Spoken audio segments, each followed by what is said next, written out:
What's up, everybody? So we have another Nomad Sculpt video for you, and today we are going over the Nomad Sculpt UI for you beginners out there who are just opening up Nomad Sculpt and you're wondering where the hell is everything at. So I got you guys covered. Let's get into the video. Oh, and before we do, please, if you like this type of content and you want to see more of it, leave a like on the video for me, and yeah, let's get to it. So I'm going to start off with the toolbars on the left side. Let's go with the top left one.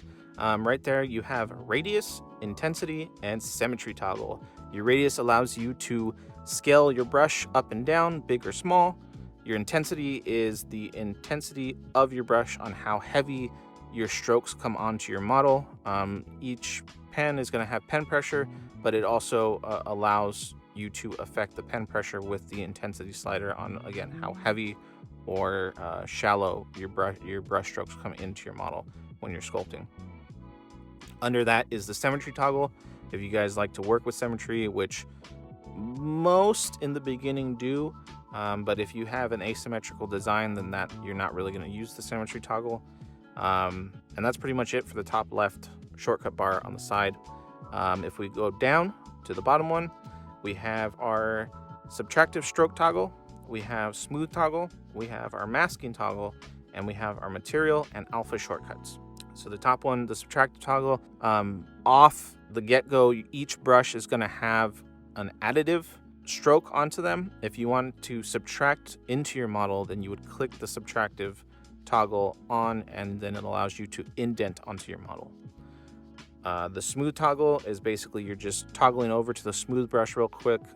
You don't have you're not customizing any settings, but if you already have your settings locked in or just need to quickly smooth over, you can just hit that button and it'll switch from your current brush to the smooth brush until you tap it again. Under that, we have the masking menu, and this is going to allow you to go over and mask any areas that you do need to affect with sculpting or not affect with sculpting. Again, this one, there's a more robust sculpting, or not sculpting, but masking brush inside of Nomad Sculpt.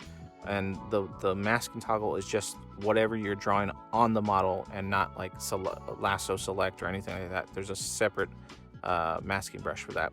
I'll make another video on what brushes we have in here and what they each do. But right now we're just sticking to the UI. Now under the masking toggle, we do have material menu shortcut. Now this isn't the full menu, but this is pretty much everything you need to create a new material and paint it onto your model. Usually I'll use this to quickly just fill in a certain area or a certain piece or certain model that I have, and then create new ones through there. Underneath that is the alpha shortcut to add, select, or import any new alphas that you need to put onto the brush to affect it. That is right there. Now we're going to the bottom toolbar. Starting from my left, it is the undo button, the redo button. We have the history stack and history settings button, which is that little book.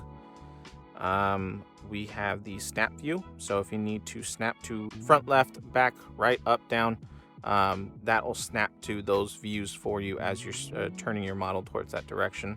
We also have the solo mode view, so if you have multiple objects in your file and you only want to highlight the one that you have selected, you would click on the solo view, and that will only bring up that object on your screen, and all the other ones will be hidden.